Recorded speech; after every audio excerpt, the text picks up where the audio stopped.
Hi friends, welcome to Chennai food.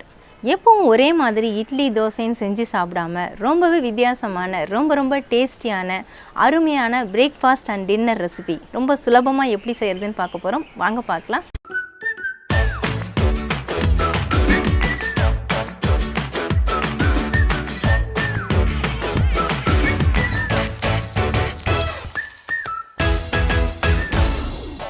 ரொம்பவே சத்தான சிறுதானிய தோசை தாங்க செய்ய போகிறோம். அதுக்காக நான் கம்பு எடுத்திருக்கேன். முழு கம்பு தான் எடுத்திருக்கிறேன்.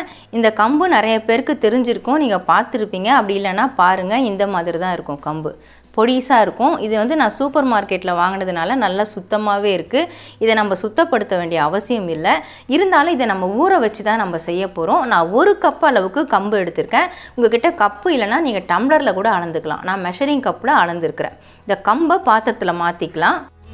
1 கப்பு கம்புக்கு 1/2 கப்பு பச்சரிசி எடுத்துக்கோங்க. மெஷரிங் கப்பில் 1/2 கப்பு நான் பச்சரிசி எடுத்துருக்கிறேன். இந்த பச்சரிசியும் இதில் சேர்த்துக்கலாம். 1/4 கப்பு உளுத்தம்பருப்பு அதையும் நான் இதில் சேர்த்துக்கிறேன். நீங்கள் டம்ளரில் அளக்கிறதா இருந்தால் 1 டம்ளர் கம்புக்கு 1/2 டம்ளர் பச்சரிசி, 1/4 டம்ளர் உளுந்து அந்த கணக்கில் நீங்கள் சேர்த்துக்கோங்க. கொஞ்சமாக நம்ம வெந்தயம் சேர்த்துக்கலாம். 1/2 டீஸ்பூன் அளவுக்கு நான் வெந்தயம் சேர்க்குறேன். இந்த கம்பு பார்த்திங்கன்னா நம்மளுடைய உடல் எடையை குறைக்கிறதுக்கு ரொம்பவே ஹெல்ப் பண்ணுங்க. அது மட்டும் இல்லாமல் நோய் எதிர்ப்பு சக்தியை அதிகப்படுத்தும். அந்த காலத்துலலாம் பார்த்திங்கன்னா இந்த சிறுதானியங்களை தான் சமைச்சு சாப்பிட்டு 100 வயசு வரைக்கும் கூட உயிர் வாழ்ந்துட்டு இருந்தாங்க. இப்போ தான் பாருங்கள், நம்ம அதெல்லாம் சேர்த்துக்கிறதே கிடையாது. அதனால தான் வராத நோய்கள் எல்லாமே நம்மளை தாக்கிட்டு இருக்குது. அதனால் இந்த சிறுதானியங்களை வச்சு அடிக்கடி நம்மளோட உணவில் நம்ம இந்த மாதிரி செஞ்சு சாப்பிட்லாம். இந்த கம்பை நம்ம இப்போ ஊற வச்சுக்கலாம். இதை நம்ம 2 தடவை வாஷ் பண்ணிவிட்டு தண்ணியை வடிச்சிட்டு அதுக்கப்புறமா ஊற விடலாம். ஏன்னா ஊற வச்ச தண்ணியை வச்சு தான் நம்ம அரைக்கிறதுக்கு பயன்படுத்துவோம். அதனால் ஒரு 2 தடவை இந்த மாதிரி கையை வச்சு நல்லா களைஞ்சி விட்டுக்கோங்க. எவ்வளவு தான் சுத்தம் பண்ண கம்பாக இருந்தாலும் அந்த கம்புலேருந்து தூசிகள் எல்லாமே வெளிப்படும். இந்த மாதிரி கைகளை வச்சு நல்லா களைஞ்சி விட்டு கழுவிக்கோங்க. இப்போ நான் இந்த தண்ணியை வடிச்சிட்டு இன்னும் 2 முறை நல்லா கழுவிட்டு எடுத்துகிட்டு வரேன். நான் 3 தடவை கழுவிட்டு தண்ணி வடிச்சிட்டேங்க. இப்போ நல்லா சுத்தமாக இருக்குது பாருங்கள். இது கூட நம்ம அரிசி உளுந்து சேர்த்துருக்குறோம். அரிசி சேர்க்கறதுனால நல்லா முறுமுறுப்பாக தோசை கிடைக்கும். அதுக்காக தான். இப்போ நம்ம குடிக்கிற தண்ணியை ஊற்றி இதை ஊற வச்சுக்கலாம். தண்ணி ஊற்றிட்டு அப்படியே ஒரு கலவை மாதிரி கலந்து விட்டுக்கோங்க. இல்லைனா கம்புலாம் அப்படியே கொஞ்சம் மேலே மிதக்கிறா போல் இருக்கும். இந்த மாதிரி நல்லா ஊற விட்டுடுங்க. ஒரு 3 மணி நேரத்துலேருந்து 4 மணி நேரம் நம்ம ஊற விடலாம். இப்போ நான் மூடி போட்டு விட்டுறேன். கம்பு ஊற வச்சு 3 மணி நேரம் ஆயிடுச்சுங்க. பாருங்கள், நல்லா ஊறி இருக்குது. உளுத்தம்பருப்பு, அரிசி எல்லாமே நல்லா ஊறிடுச்சு. நீங்கள் கம்பு எடுத்து இப்படி நசிச்சு பார்த்தாலே தெரியும். நல்லா அப்படியே விரலில் நகத்தில் கட் ஆகும். இந்த பாருங்கள், எப்படி பவுடர் மாதிரி ஆகுது. இப்போ இதை நம்ம மிக்ஸி ஜாருக்கு மாற்றிக்கலாம். இந்த தண்ணி அப்படியே நம்ம சேர்க்க வேண்டாம். ஆனால் ஊற வச்ச தண்ணியை நம்ம வேஸ்ட் பண்ண வேண்டாம். ஃபஸ்ட்டு இதை மட்டும் எடுத்து சேர்த்துப்போம். தேவையான அளவு நம்ம தண்ணி கொஞ்சமாக சேர்த்து நம்ம அரைச்சிக்கலாம்.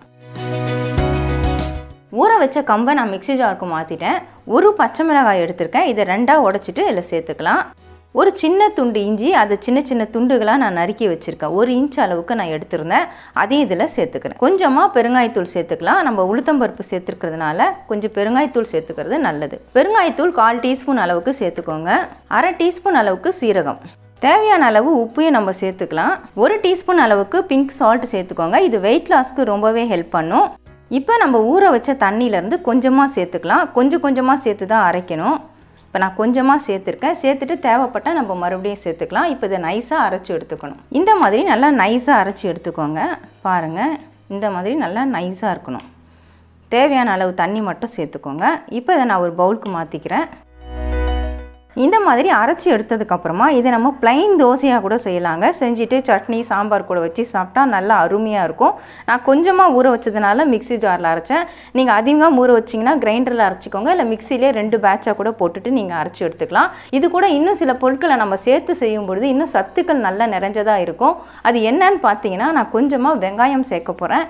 சின்ன வெங்காயம் இருந்ததுன்னா 4-5 வெங்காயத்தை தோலை நீக்கிட்டு பொடியாக நறுக்கி எடுத்துக்கோங்க. அந்த வெங்காயத்தை நான் இதில் சேர்த்துக்கிறேன். பாதி தக்காளியை பொடிசாக நறுக்கி எடுத்துக்கோங்க. அதையும் இதில் சேர்த்துக்கலாம். புளிப்பு சுவை இருக்கும், அதுக்காக நான் தக்காளி சேர்க்குறேன். தக்காளி வேண்டாம்னா 2 ஸ்பூன் தயிர் மட்டும் சேர்த்துக்கோங்க. ரொம்ப பொடிசாக சாப் பண்ண கேரட்டு அதையும் நான் சேர்த்துக்கிறேன். எல்லாமே ஒரு 2 டேபிள் ஸ்பூன் அளவுக்கு சேர்த்துக்கோங்க. கேரட்லேயும் நிறைய சத்துக்கள் இருக்குது, கண்ணுக்கு ரொம்பவே நல்லது. இதை நம்ம பச்சையாகவே சாப்பிட முடியும். இன்னும் தோசையில் சேர்த்து கொடுத்தா இன்னும் டேஸ்ட்டு சூப்பராக இருக்கும். கடைசியாக இது கூட சேர்க்கறதுக்காக நான் முருங்கைக்கீரை எடுத்திருக்கேங்க. கீரை வந்து ஆப்ஷன் தான். கீரை சேர்த்து செய்யும் பொழுது இன்னும் சத்துக்கள் நிறைஞ்சதாக இருக்கும். அப்படி கீரை இல்லைனா நீங்கள் வெறுமனே இந்த வெஜிடபிள்ஸ் மட்டுமே சேர்த்து கூட செஞ்சுக்கலாம். இல்லை இன்னும் வேறு வெஜிடபிள்ஸ் கூட நீங்கள் சேர்த்துக்கலாம். நான் கூட கீரை தான் சேர்க்குறேன். முருங்கைக்கீரை ஒரு கைப்பிடி அளவுக்கு எடுத்து அலசிட்டு 1-2 நான் நறுக்கி வச்சுருக்கேன். அதை இதில் சேர்த்துக்கிறேன். எல்லாத்தையும் சேர்த்துட்டு நல்லா கலந்து விட்டுக்கோங்க. இதெல்லாம் சேர்த்த உடனே பார்த்தீங்கன்னா மாவு கொஞ்சம் திக்கான மாதிரி இருக்கும். நம்ம கொஞ்சமாக ஊற வச்ச தண்ணி இருக்குது, அதை சேர்த்து விட்டுக்கலாம். ஊற வச்ச தண்ணி அதிகமாக இருந்ததுன்னா நீங்கள் அதை ஏதாவது காய் வேக வைக்கிறதுக்கு நீங்கள் பயன்படுத்திக்கலாம். பாருங்கள், ரொம்ப திக்காக இருக்குது. அதனால் நான் கொஞ்சமாக ஊற வச்ச தண்ணியே சேர்த்துக்கிறேன். நீங்கள் இதை ப்ளைன் தோசையாக செய்யும்பொழுது நல்லா மொறுமொறுப்பாக சாதாரண ப்ளைன் தோசை போல் தான் இருக்கும். டேஸ்ட்டு நல்லா சூப்பராக இருக்கும். இந்த மாதிரி வெஜிடபிள்ஸு கீரை எல்லாம் சேர்த்து செய்யும் பொழுது இன்னும் டேஸ்ட்டு சூப்பராக இருக்கும். வீட்டில் இருக்க குட்டீஸ்லாம் பார்த்திங்கன்னா கீரை காய்கறிலாம் நம்ம சமைச்சு கொடுத்தா சாப்பிட மாட்டாங்க. இந்த மாதிரி நம்ம தோசை மாவோடு சேர்த்து செஞ்சு கொடுக்கும்பொழுது சாப்பிட்ருவாங்க. ஏன்னா டேஸ்டியாக நல்லாயிருக்கும். அதில் இருக்கிறதும் அவங்களுக்கு தெரியாது. அவ்வளவுதாங்க, நமக்கு மிக்சிங் ரெடி ஆகிடுச்சு. இந்த அளவு திக்னஸ் இருக்கிற மாதிரி பார்த்துக்கோங்க. ஏன்னா ரொம்ப தண்ணியாக இருந்ததுன்னா நமக்கு திருப்பி போட முடியாது. அதனால் கொஞ்சம் திக்காக தான் இருக்கணும். ஸ்டவ் ஆன் பண்ணிவிட்டு தவாவை சூடுபடுத்திக்கோங்க. நான் நான்ஸ்டிக் தவா யூஸ் பண்ணுறதுனால எண்ணெய் எதுவுமே தேய்க்கல. நீங்கள் இரும்பு தவா யூஸ் பண்ணுறதா இருந்தால் கொஞ்சமாக எண்ணெய் தேய்ச்சி விட்டுட்டு அதுக்கப்புறமா ஊற்றுங்க. நான் பெரிய குழி கரண்டி எடுத்திருக்கேன். அதில் ஒரு குழி கரண்டி நான் ஊற்றிக்கிறேன். ஊற்றிட்டு அப்படியே கொஞ்சம் லேசாக தேய்ச்சி விடுங்க. ரொம்ப மெலிசாக தேய்க்கக்கூடாது. இது கிட்டத்தட்ட அடை தோசை மாதிரி கொஞ்சம் தடிமனாக தான் இருக்கும். ஏன்னா நம்ம வெஜிடபிள்ஸு கீரை இதெல்லாம் சேர்த்துருக்குறோம். ரொம்ப மெலிசாக தேய்க்க வேண்டாம். இந்த மாதிரி தேய்ச்சிட்டு ஹை ஃப்ளேமில் வச்சுக்கோங்க. சுற்றிலும் நல்லெண்ணெய் ஊற்றிக்கலாம். உங்களுக்கு தேங்காய் எண்ணெய் வாசனை பிடிக்குன்னா நீங்கள் தேங்காய் எண்ணெய் கூட சேர்த்துக்கலாம். ஒரு பக்கம் நல்லா வேகட்டும். ஒரு 2-3 நிமிஷம் அப்படியே விட்டுடுங்க. அதுக்கப்புறமா திருப்பி விடலாம். இப்போ பாருங்கள், நல்லா வெந்திருக்குது. உங்கள் பார்க்கும்போதே தெரியும் மாவு ஊற்றும் பொழுது எப்படி இருந்தது, இப்போ வெந்ததுக்கப்புறம் எப்படி இருக்குன்னு. இந்த மாதிரி நிறம் மாறினதுக்கப்புறமா திருப்பி விடுங்க, இல்லைனா உடஞ்சிடும். பொறுமையாக தோசை கரண்டியை வச்சு எடுத்து விட்டுட்டு அப்புறம் திருப்புங்க. பார்க்குறதுக்கு எவ்வளோ சூப்பராக இருக்குது பாருங்கள். நல்ல கோல்டன் கலரில் வந்திருக்கு. மறுபடியும் ஒரு 2 நிமிஷம் வேகட்டும். இப்போ நம்ம ஹை ஃப்ளேமில் வைக்கக்கூடாது, லோ ஃப்ளேமில் தான் வைக்கணும். எதனாலன்னு பார்த்தீங்கன்னா இந்த வெஜிடபிள்ஸ் கீரை எல்லாமே மேலே இருக்கும், அது எல்லாமே கருகிடும். அதுக்காக தான் நான் சொன்னேன். லைட்டாக இந்த மாதிரி ப்ரெஸ் பண்ணி கூட நம்ம விட்டுக்கலாம். திருப்பி போட்டதுக்கு அப்புறமா ஒரு 1 நிமிஷம் 1.5 நிமிஷம் விட்டாலே போதும். ஏன்னா ஒரு சைடு வேகும் போதே அந்த சைடும் சேர்ந்து வெந்துருச்சு. இப்போ நம்ம எடுத்துடலாம். பாருங்கள், நல்லாவே வெந்திருக்கு. இப்போ நான் பிளேட்டுக்கு மாற்றிக்கிறேன். அவ்வளவுதாங்க, சூப்பரான கம்பு தோசை ரெடி ஆயிடுச்சுங்க. சிறுதானியங்கள்லேயே கம்பு ரொம்பவே முக்கியமானதுங்க. கம்பு ரொம்பவே ஹெல்த்தியானது, நோய் எதிர்ப்பு சக்தியை அதிகமாக கொடுக்கக்கூடியது. நம்ம அடிக்கடி நம்மளுடைய உணவில் இந்த கம்பை சேர்த்துட்டு வந்தோம்னா உடல் எடையும் குறையும், நம்ம உடம்புக்கு தேவையான சத்துக்களும் நமக்கு கிடைக்கும். ரொம்பவே ஹெல்த்தியான இந்த கம்பு தோசையை நீங்களும் அடிக்கடி செஞ்சு பாருங்கள். உடல் எடையை குறைக்கணும்னு நினைக்கிறவங்க இந்த கம்பு தோசையை அடிக்கடி சாப்பிட்லாம். கண்டிப்பாக ட்ரை பண்ணி பாருங்கள். ரொம்பவே ஹெல்த்தியான கம்பு வெஜிடபிள்ஸ் எல்லாம் பயன்படுத்தி ரொம்ப டேஸ்டியான தோசை ரொம்ப சுலபமாக எப்படி செய்கிறதுன்னு வீடியோவில் பார்த்துருப்பீங்க. உங்கள் வீட்டையும் நீங்கள் அடிக்கடி செஞ்சு கொடுக்கலாம். வளர்கிற குழந்தைங்களுக்கு செஞ்சு கொடுக்கறது ரொம்பவே ஹெல்த்தியாக இருக்கும். அது மட்டும் இல்லைங்க, நோய் எதிர்ப்பு சக்தியும் அதிகமாக கொடுக்கும். இந்த தோசையை கண்டிப்பாக ட்ரை பண்ணி பாருங்கள். உங்களுக்கு இந்த வீடியோ பிடிச்சிருந்தா லைக் பண்ணுங்கள், ஷேர் பண்ணுங்கள், சப்ஸ்கிரைப் பண்ணுங்கள். பக்கத்தில் இருக்க பெல் ஐக்கானை கிளிக் பண்ணிக்கோங்க. அதில் ஆல்னு ஒரு ஆப்ஷன் காட்டும், அதையும் கிளிக் பண்ணிக்கோங்க. நன்றி, வணக்கம்.